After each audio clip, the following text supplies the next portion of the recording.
Hello दोस्तों, स्वागत है आप सभी का मुराद एकेडमी के यूट्यूब चैनल पर। और आज हम बात करने जा रहे हैं जितने भी कॉम्पिटिटिव एग्ज़ाम हुए हैं उनमें पूछे गए साइंस के महत्वपूर्ण क्वेश्चन, जो कि हर एक कॉम्पिटिटिव एग्ज़ामों के लिए बहुत ही महत्वपूर्ण है। तो आई होप आप सभी स्वस्थ होंगे दोस्तों। तो आज स्टार्ट करने जा रहे हैं हम PYQ। तो चलिए देखते हैं आज के महत्वपूर्ण PYQ क्वेश्चन। पहला क्वेश्चन है, रेगिस्तानी पौधे की बाह्य त्वचा पर मोम जैसे पदार्थ की परत पाई जाती है, उसे हम क्या कहते हैं? ऑप्शन है सेल्यूलोज, पैक्टिन, क्यूटिन, लिग्निन।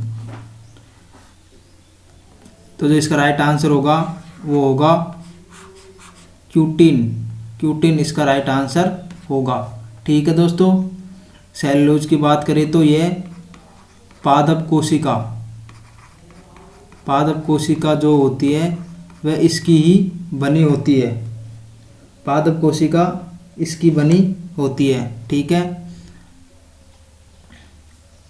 अब बात करते हैं लिग्निन जो कि दृढ़ोत्तक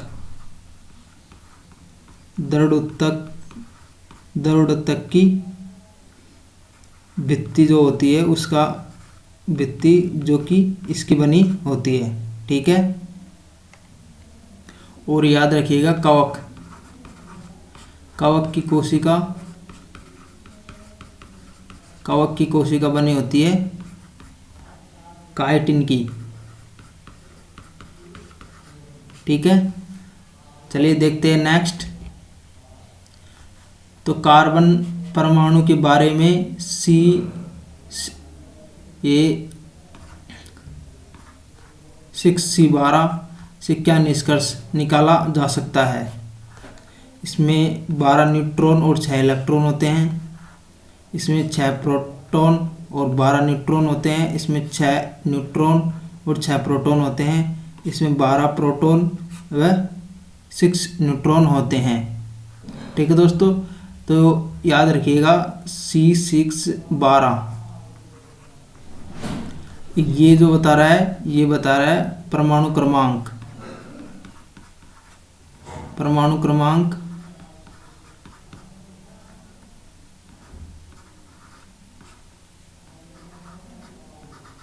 ठीक है, ये बता रहा है परमाणु क्रमांक, जिसे हम प्रोटॉनों की संख्या भी बोलते हैं। प्रोटॉन की संख्या भी बोल सकते हैं। ठीक है, तो प्रोटॉन की संख्या तो 6 हो गई, और ये जो 12 होते हैं जिसके अंदर प्रोटॉन प्लस न्यूट्रॉन होते हैं, तो इसमें जो 6 हो गई वो न्यूट्रॉन हो गए और 6 हो गए प्रोटॉन हो गए। तो इस प्रकार इसका जो राइट आंसर होगा वो होगा 6 न्यूट्रॉन और 6 प्रोटॉन। ठीक है दोस्तों, कार्बन की बात करें, कार्बन जो कि परमाणु क्रमांक 6 होता है इसका, और ये 14वें वर्ग के अंदर आता है। 14वें वर्ग के अंदर कार्बन परमाणु आता है। ठीक है, संयोजी इलेक्ट्रॉन की बात करें तो इसके अंदर 4 होती हैं, जैसे कि आप सभी को बताया कि वह कार्बन 4 बॉन्ड बनाता है। ठीक है, चलिए देखते हैं नेक्स्ट।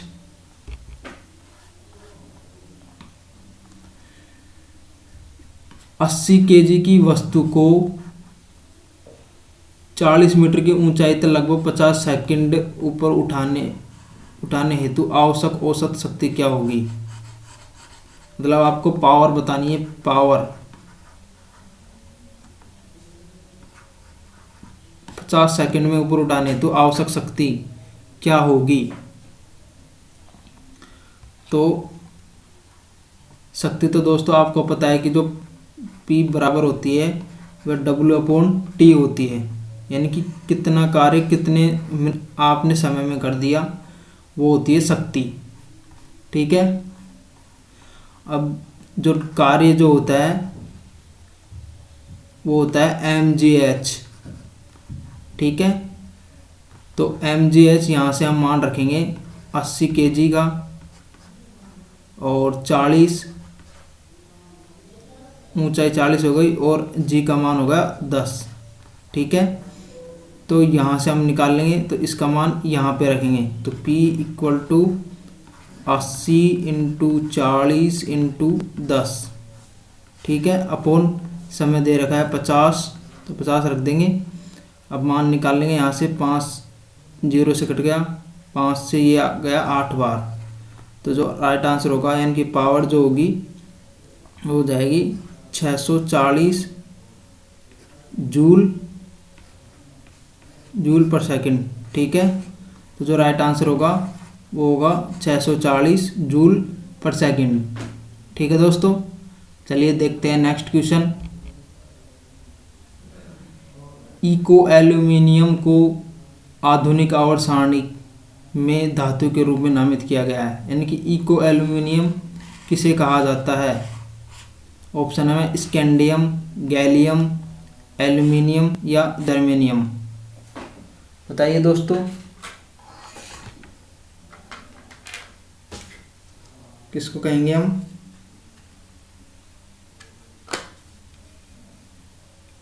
तो जो इसका राइट आंसर होगा वो होगा गैलियम, गैलियम इसको कहेंगे हम, ठीक है।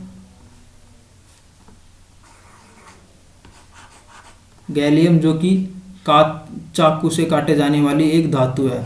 ये क्या है, मेटल है जिसे चाकू से आसानी से काटा जा सकता है। जर्मेनियम एक अर्धचालक हो गया, ठीक है। एल्यूमिनियम आपको पता है धातु हो गई।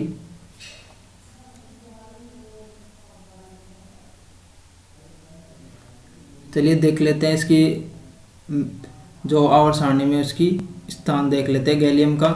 गैलियम देखिए आवर्त सारणी के अंदर 13वें वर्ग के अंदर पाया जाता है गैलियम। ये गैलियम है, ठीक है। इसके एटॉमिक नंबर 31, इसका जो मात्रा का है Ga, ठीक है। लगभग इसका जो वेट होता है वह 70 के आसपास होता है। और ये पी ब्लॉक का तत्व है, याद रखिएगा, पी ब्लॉक का गैलियम। चलिए देखते हैं नेक्स्ट। एक वस्तु पर 60 न्यूटन का बल आरोपित होता है और वस्तु 4 मीटर विस्थापित होती है, तो किया गया कार्य कितना होगा। तो किया गया कार्य इनकी एफ एस कोस थीटा, ठीक है दोस्तों। ये होता है W बराबर एफ एस कोस थीटा। तो एक वस्तु को विस्थापित करनी है, स्थापित करने के लिए यहाँ पे थीटा का जो मान हो जाएगा वो तो हो जाएगा 0, थीटा का मान हो जाएगा 0। तो cos theta 0 is equal to 1। तो W बराबर हो जाएगा F कितने गए, F कितना है यहाँ पे, F है 60 और S कितना विस्थापित हुआ 4, और कोस का मान हो जाएगा कोस 0 का मान हो जाएगा 1, क्योंकि मान लो ये वस्तु है, ठीक है। अब जो बल लगा रहे हैं वह इस प्रकार से लगा रहे हैं, इस प्रकार से लगा रहे हैं, तो इसमें जो कोण बनेगा वह 0 डिग्री का बनेगा, मतलब किसी प्रकार का कोण नहीं बनेगा। तो इसीलिए यहाँ पे कोस 0 का मान 1 आ गया, ठीक है।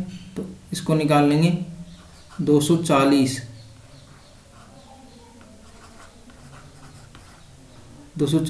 जूल कार्य करना पड़ेगा, ठीक है।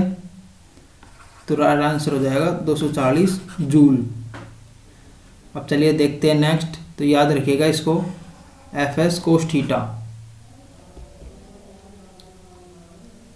प्रोटीन की जानकारी प्रदान करने वाले डीएनए के भाग को कहा जाता है। प्रोटीन की जानकारी प्रदान करने वाले डीएनए के भाग को कहा जाता है। ऑप्शन है क्रोमोसोम, नाभिक, केंद्रक और जीन। तो जो इसका आंसर होगा वह क्या होगा? तो जो इसका आंसर होगा वो होगा प्रोटॉन की जानकारी देने वाले भाग, प्रोटॉन की जानकारी प्रदान करने वाली डीएनए का जो भाग है वह जीन है। ठीक है।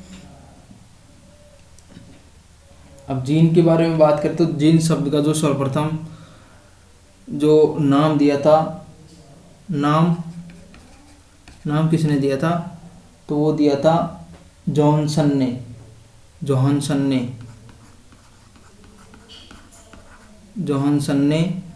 1909 के अंदर। ठीक है।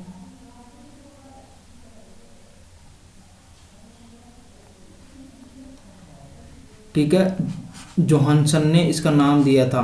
जीन जो नाम दिया था वह जोहानसन ने 1909 के अंदर यह नाम दिया था। यहाँ पे भी देख लीजिए, जीन आनुवंशिकता की मूलभूत शारीरिक इकाई है। आनुवंशिकता की मूलभूत शारीरिक इकाई है, यानी इसमें हमारी आनुवंशिक विशेषताओं की जानकारी होती है, जैसे कि हमारे बालों का रंग कैसा होगा, आँखों का रंग कैसा होगा, हमें कौन सी बीमारी हो सकती है, ये जानकारी कोशिकाओं के केंद्र में मौजूद जिस तत्वों में रहती है उसे हम डीएनए कहते हैं। ठीक है। तो याद रखिएगा, जीन जो क्या होगी, आनुवंशिकता की मूलभूत शारीरिक इकाई है।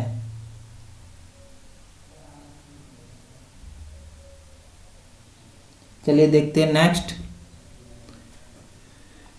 यह डीएनए, और डीएनए में आपको पता है कि जो प्रोटीन्स पाए जाते हैं एडेनिन, थाइमिन, साइटोसिन और गुआनिन।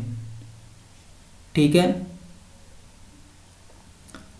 एडेनिन, थाइमिन, साइटोसिन और गुआनिन। चलिए देखते हैं नेक्स्ट। स्थितिज ऊर्जा किसके बराबर होती है? स्थितिज ऊर्जा किसके बराबर होती है? यहाँ पे लिख लीजिए नन। तो किसके बराबर होती है? तो स्थितिज ऊर्जा होती है mgh। ठीक है, mgh पोटेंशियल एनर्जी। चलिए देखते हैं नेक्स्ट। कालाजार के लिए उत्तरदायी जीवों की उत्पत्ति का कारण है। कालाजार के लिए उत्तरदायी जीवों की उत्पत्ति का कारण है। कालाजार जो है वह बीमारी किसके कारण होती है? वो जीवों में होती है, और जीवों में वह कौन सा विखंडन होता है बताना है आपको।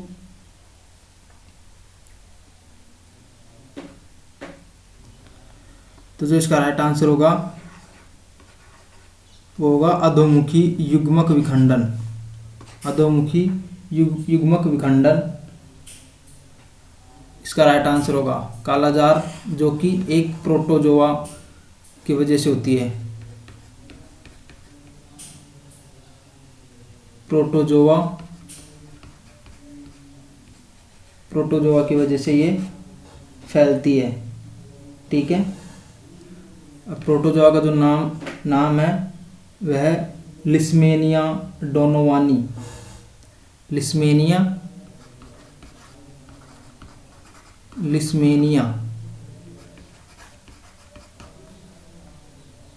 डोनोवानी। ठीक है।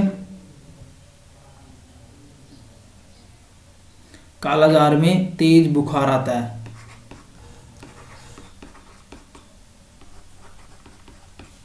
तेज बुखार।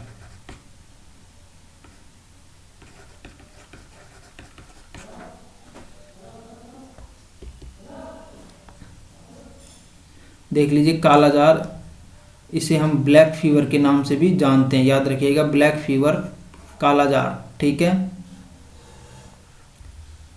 अंदरूनी अंगों में लिस्मेनियासिस बालू वाली जगहों में पाए जाने वाले मक्खी या सैंड फ्लाई के काटने से फैलता है। याद रखिएगा, सैंड फ्लाई के काटने से फैलता है। लिस्मेनियासिस इस प्रकार का अंदरूनी, जैसे कि आमतौर पर तिल्ली, जिगर, बोन मैरो और यानी कि अस्थि मज्जा पर असर करता है। तो ये जिगर, बोन मैरो और तिल्ली जैसे जो अंदरूनी अंग है उन पर ये अटैक करता है। और ये इम्पोर्टेंट है कि यह ब्लैक फीवर के नाम से भी जाना जाता है। ठीक है, प्रोटोजोआ से ये होता है। चलिए देखते हैं नेक्स्ट। ऊर्जा उत्पादन के दौरान जब हमारी मांसपेशियों की कोशिकाओं में ऑक्सीजन की कमी होती है तो 6 कार्बन अणु कितने कार्बन अणुओं में परिवर्तन हो जाता है?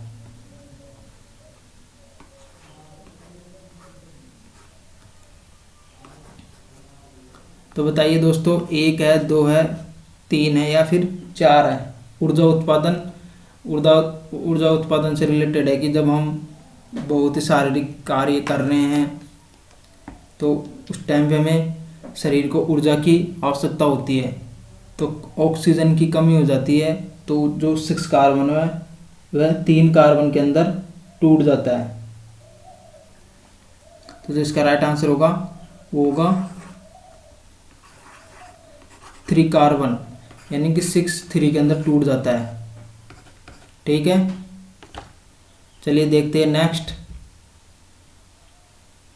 यदि 10 न्यूटन और 5 न्यूटन के 2 बल एक वस्तु पर एक ही दिशा में लगाए जाते हैं तो वस्तु पर कार्यरत कुल बल कितना होगा? कितना होगा दोस्तों, बताइए। इसमें दे रखा है 25 न्यूटन, 50 न्यूटन, 10 न्यूटन और 15 न्यूटन।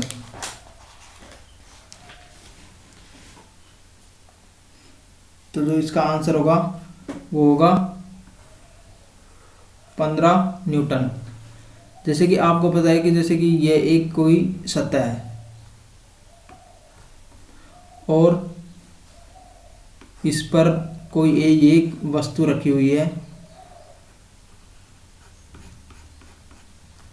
अब इस पर 2 आदमी, एक तो लगा रहा है 10 न्यूटन का और एक लगा रहा है 5 न्यूटन का। तो वह एक ही दिशा में लगा रहे हैं तो ये दोनों बल जुड़ जाते हैं, इनकी 10 न्यूटन प्लस 5 न्यूटन। ठीक है दोस्तों, यदि कोई आदमी इधर से लगा रहा है यानी कि 5 न्यूटन, जैसे कोई एक दूसरा बना लेते हैं, तो इसमें एक तो लगा रहा है यहाँ से 10 और ये यहाँ से लगा रहा है 5 न्यूटन। तो जो इसमें जो आंसर आएगा, क्योंकि ये विपरीत दिशा में लगा रहे हैं तो यहाँ पे माइनस हो जाएगा और आ जाएगा 5 न्यूटन। तो जो इसका राइट आंसर होगा वो होगा 15 न्यूटन इसका राइट आंसर होगा, क्योंकि वह एक ही दिशा में लगा रहे हैं, एक ही दिशा के अंदर लगा रहे हैं। तो चलिए देखते हैं नेक्स्ट। दंत चिकित्सक अवतल दर्पण का उपयोग करते हैं क्योंकि इस पर निर्मित प्रतिबिंब होता है।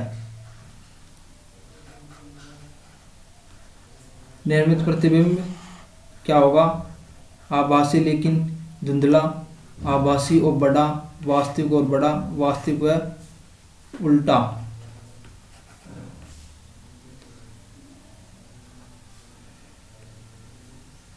तो जो इसका आंसर होगा वो होगा आभासी और बड़ा।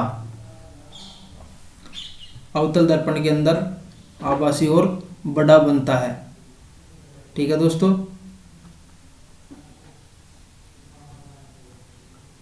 चलिए देखते हैं नेक्स्ट। देख लीजिए इस प्रकार से यह बड़ा आपको आभासी और बड़ा दिखाई दे रहा है। तो ये आपको पता है कि अवतल दर्पण के उपयोग यहाँ पे लिख लीजिए, मैं बता देता हूँ। अवतल दर्पण के उपयोग आप एक तो सोलर कुकर, ठीक है, हेडलाइट हो गई, सर्च लाइट हो गई, और जो नाई होते हैं दाढ़ी बनाने वाले, वो भी इसका इस्तेमाल करते हैं।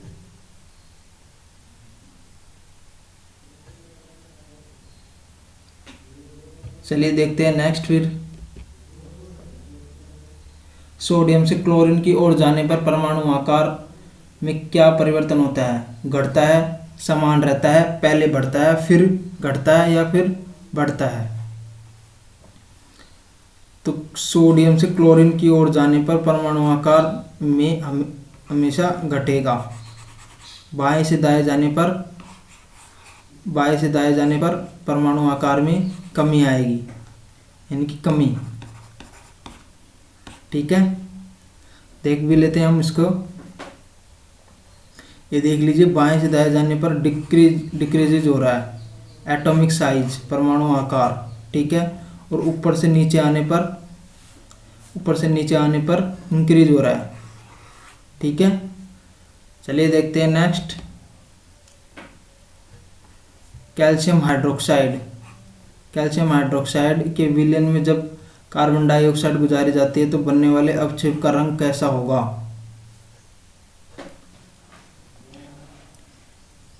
बताइए दोस्तों।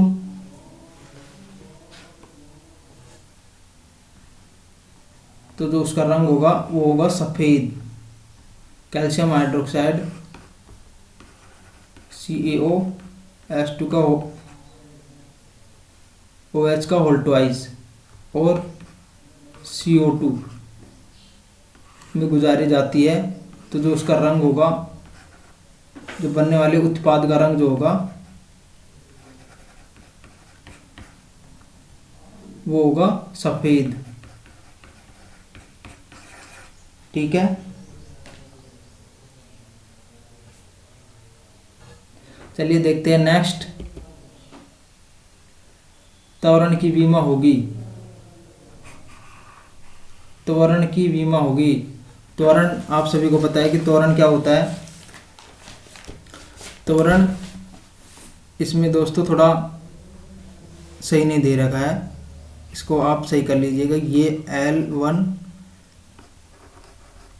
M0 और T-2, इसी प्रकार ये भी L1 M1 T, ये है L1 M0 T2, ये है L0 M2 और T।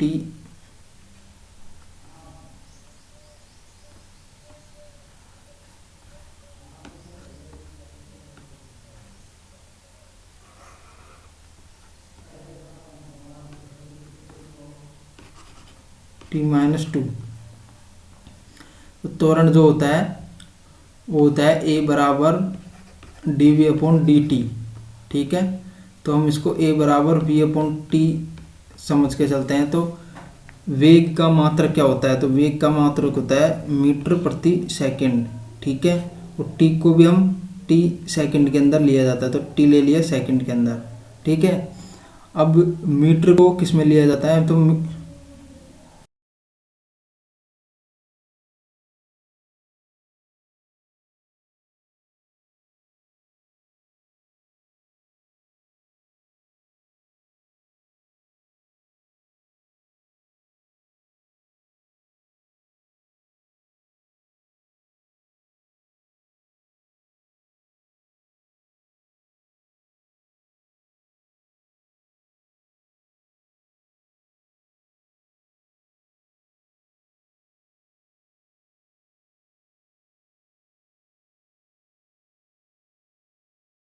तो हेलो दोस्तों,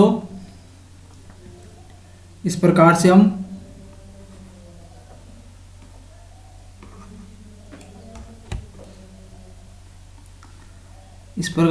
जो यहाँ पे जो एम है वह लंबाई को दर्शा रहा है, तो लंबाई हो जाएगी और ये लंबाई 1 हो जाएगी, और जो ये नीचे आ जाएगा यहाँ पे, तो ये टी में इसको वीमा के अंदर इसको 2 लिखेंगे। ठीक है, अब यहाँ पे जो ये एम है, ये जो एम है ये द्रव्यमान, ये मास को दर्शा रहा है, तो यहाँ पे मास 0 है, तो 0 हो जाएगा, यानी कि M0L1T यूनिवर्स। तो ये हमारा राइट आंसर होगा। तो इसमें कौन सा आ रहा है, तो इसमें आ रहा है ये, ठीक है। तो त्वरण की विमा होगी L1 M0 और T-2, ठीक है। इसको कैसे भी लिख सकते हैं, कोई वो नहीं है। अब चलिए देखते हैं नेक्स्ट क्वेश्चन। नेक्स्ट क्वेश्चन है, दो सतहों के बीच अनियमितता के कारण परिणाम स्वरूप होता है, अनियमितताओं के परिणाम स्वरूप होता है, तो वो होता है घर्षण। घर्षण बल के कारण अनियमितता का परिणाम स्वरूप होता है, ठीक है। घर्षण बल जो कि 3 प्रकार के होते हैं। एक तो होता है स्थैतिक होता है, स्थैतिक घर्षण बल। एक होता है सर्पी घर्षण। एक होता है लौटनिक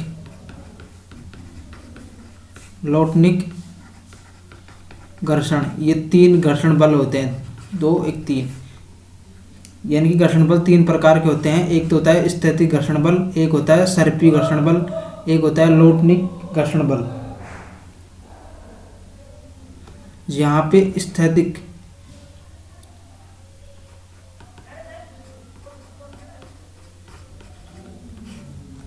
जो घर्षण बल होता है उसका मान सबसे अधिक होता है, सबसे अधिक,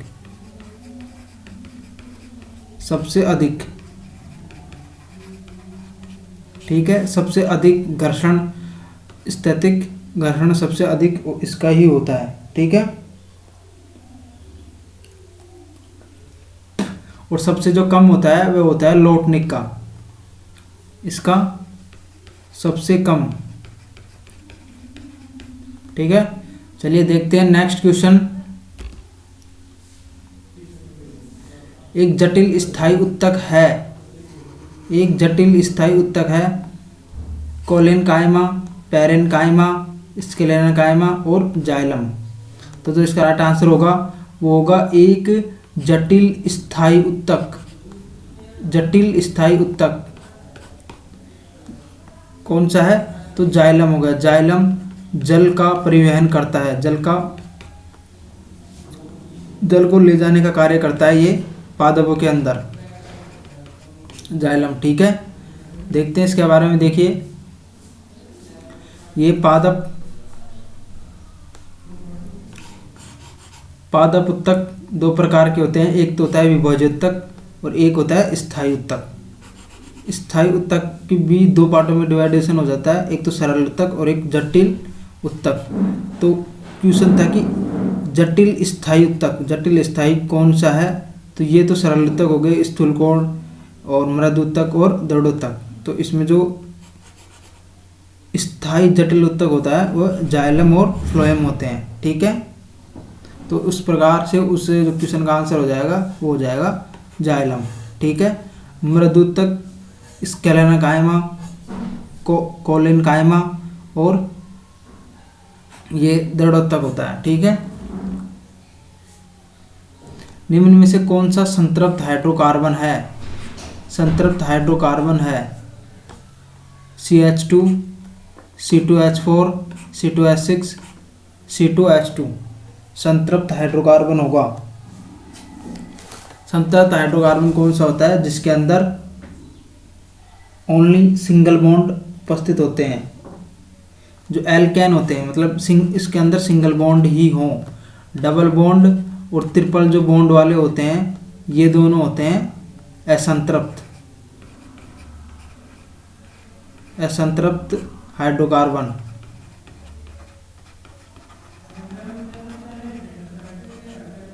असंतृप्त हाइड्रोकार्बन होता है ये, ठीक है।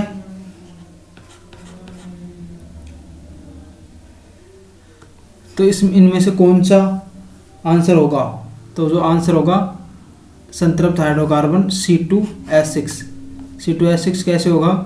तो यहाँ पे देख लीजिए, ये दो C हो गए और यहाँ पे हाइड्रोजन जुड़ गए।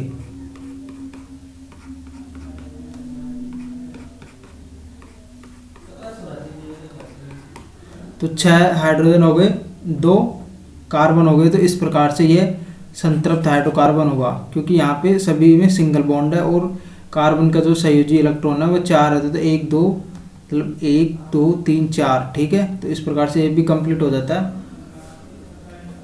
तो राइट आंसर होगा डी ऑप्शन C2H6। ये देख लीजिए संतृप्त हाइड्रोकार्बन व असंतृप्त हाइड्रोकार्बन्स। वैसे हाइड्रोकार्बन्स परमाणु जिनके 4 संयोजकता एकल बंध द्वारा संतुष्ट होते हैं, मतलब एकल बॉन्ड होना चाहिए, वे संतृप्त हाइड्रोकार्बन हो गए। ये बहुत कम अभिक्रियाशील होते हैं। इसका सामान्य सूत्र ये हो गया, इनकी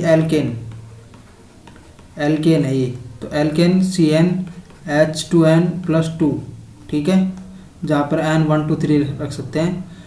जहाँ पर द्विबंध और त्रिबंध होते हैं वह असंतृप्त हाइड्रोकार्बन्स होते हैं। यह बहुत अधिक क्रियाशील होते हैं, ठीक है। CnH2n-2 और CnH2n, ये दोनों एल्किन व एल्काइन। इसमें एल्किन व एल्काइन, ठीक है। चलिए देखते हैं नेक्स्ट। निम्नलिखित में से कौन सा तत्व सबसे अधिक इलेक्ट्रोनेगेटिविटी होता है? निम्न में से कौन सा तत्व सबसे अधिक इलेक्ट्रोनेगेटिविटी रखता है? ऑप्शन है क्लोरीन, सल्फर, एल्युमिनियम और पोटेशियम, फास्फोरस। तो क्या आंसर होगा इसका? इलेक्ट्रोनेगेटिविटी का मतलब होता है किसी भी जो तत्व है या जो भी है, मतलब जो एक परमाणु है उसके अंदर से इलेक्ट्रॉनों को बाहर निकालना, उस अपनी ओर खींचना, ये तत्व मतलब ये अपने इलेक्ट्रॉनों को अपनी ओर खींचने की जो क्षमता होती है उसे हम इलेक्ट्रोनेगेटिविटी कहते हैं।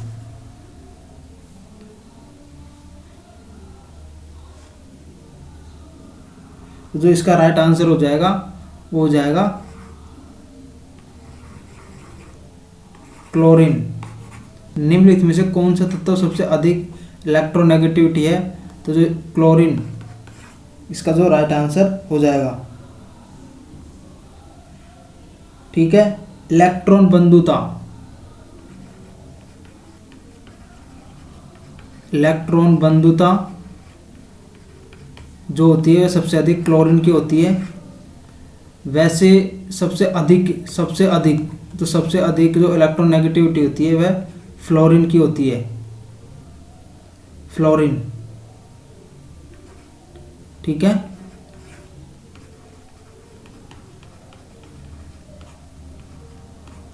फ्लोरीन की सबसे अधिक होती है, लेकिन इसमें इन चारों में से कौन से किसकी अधिक होती है? तो इसमें चारों में क्लोरीन की सबसे अधिक होती है। वैसे सबसे अधिक फ्लोरीन की होती है, ठीक है। चलिए देखते हैं नेक्स्ट। ये देख लीजिए इलेक्ट्रोनेगेटिविटी इंक्रीज, ये बाएं से दाएं जाने पर इलेक्ट्रोनेगेटिविटी बढ़ती है। तो सबसे जो अधिक होती है वो होती है फ्लोरीन की, याद रखिएगा फ्लोरीन की सबसे अधिक होती है। और ऊपर से नीचे जाते हैं, ऊपर से जब नीचे जाते हैं तो ये डिक्रीज होती है, यानी कि कम होती है। तो इस पे इसके नीचे गए मतलब फ्लोरीन से क्लोरीन पे गए तो इसकी कम हो जाएगी, इसकी सबसे अधिक हो जाएगी। उस क्वेश्चन में पूछा था कि इन चारों में से किसकी अधिक है, तो क्लोरीन की अधिक है। वैसे पूरी टेबल में देखा जाए तो सबसे अधिक फ्लोरीन की इलेक्ट्रोनेगेटिविटी होती है, ठीक है दोस्तों। फ्लोरीन जो कि 17वें वर्ग का तत्व है। चलिए देखते हैं नेक्स्ट। एक घर में एक महीने के दौरान 150 यूनिट की ऊर्जा का प्रयोग किया जाता है। जूल में इस ऊर्जा की मात्रा क्या होगी? आपको बताना है जूल के अंदर इसकी मात्रा कितनी होगी। मैंने आपको पहले भी बताया है किलोवाट घंटा, यानी कि एक यूनिट 1 यूनिट बराबर होता है 1 किलोवाट घंटा। ठीक है, ये मैंने आपको पहले भी बताया। और 1 वाट इंटू सेकेंड, ये जो होता है 1 जूल होता है।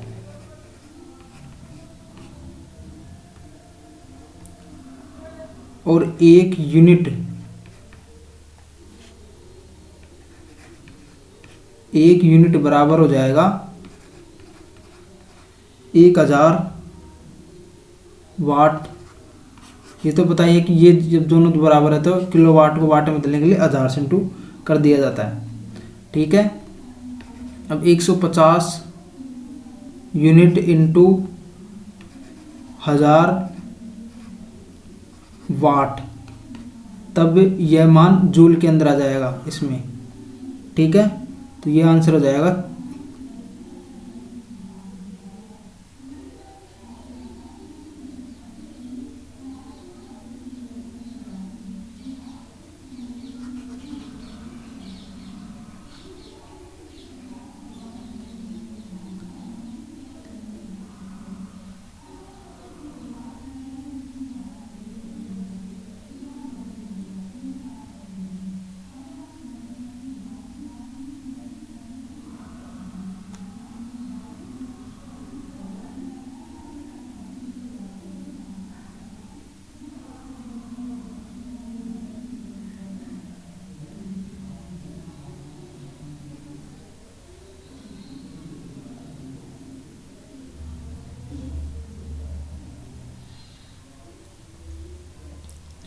रुकिए दोस्तों, एक मिनट देखते हैं कैसे होगा ये क्वेश्चन।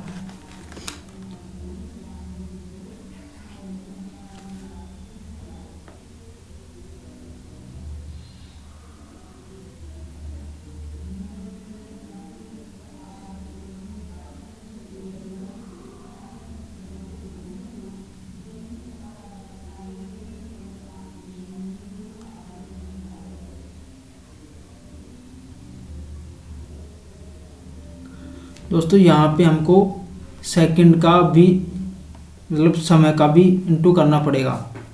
ठीक है, यहाँ पे सेकंड का भी इंटू करना पड़ेगा, तब जाके आंसर आएगा। तो 1 महीने के अंदर कितनी सेकंड हो गई, तो ये देखिए, यानी कि 1 महीने के दौरान 150 यूनिट खर्च हुए थे, तो 100 मतलब 24 घंटे हो गए। 24 घंटों में 30 हो गए, 30 दिन हो गए। उसमें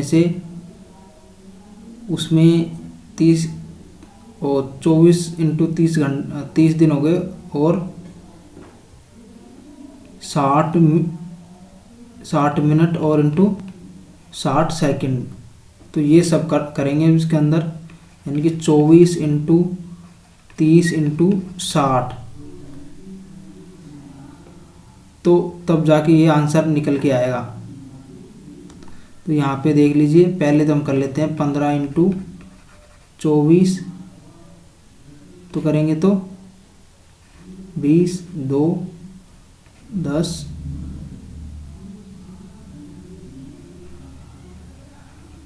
ठीक, ये हो जाएगा 30।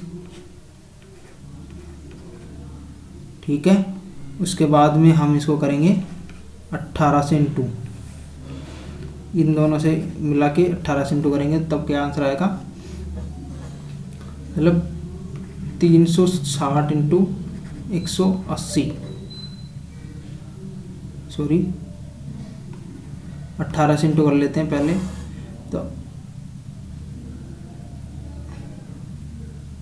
तो कर लेते हैं 8, मतलब 0, ये 8 से ऐड करेंगे तो 8 से 48 का 8, 4, और 8 3 24 4 28, ये आंसर होगा इसका। तो सॉरी दोस्तों, इसको छोड़ देते हैं, इसमें मिस्टेक्स हैं यहाँ पे कि मिनट्स टाइम्स को लेके थोड़ी मिस्टेक है, इसको बाद में देखते हैं हम। निम्नलिखित में से किस तत्व की आयनीकरण ऊर्जा अधिक होती है? ऑप्शन है नियोन, आर्गन, हीलियम और क्रिप्टॉन। तो क्या आंसर होगा दोस्तों? तो जो इसका आंसर होगा वो होगा हीलियम। हीलियम की उच्च आयनीकरण ऊर्जा होती है। ठीक है, हीलियम एक अक्रिय गैस है, अक्रिय गैस। ठीक है, और यह हल्की है, एकदम हल्की। जो हीलियम गैसों का प्रयोग ही किया जाता है, जो टायर्स होते हैं वायुयान के टायर्स के अंदर जो भरी जाती है वह हीलियम गैस भरी जाती है, क्योंकि ये हल्की होती है और अज्वलनशील होती है।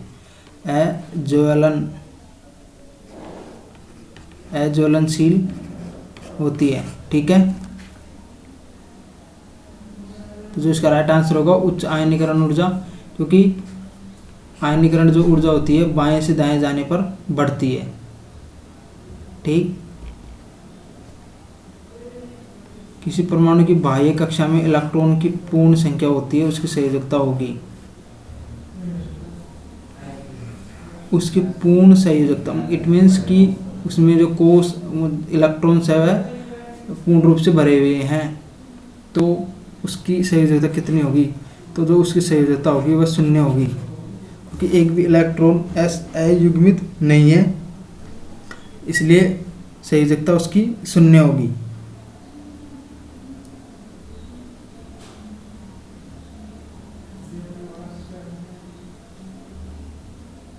चलिए देखते हैं नेक्स्ट। 40 न्यूटन भार वाली कोई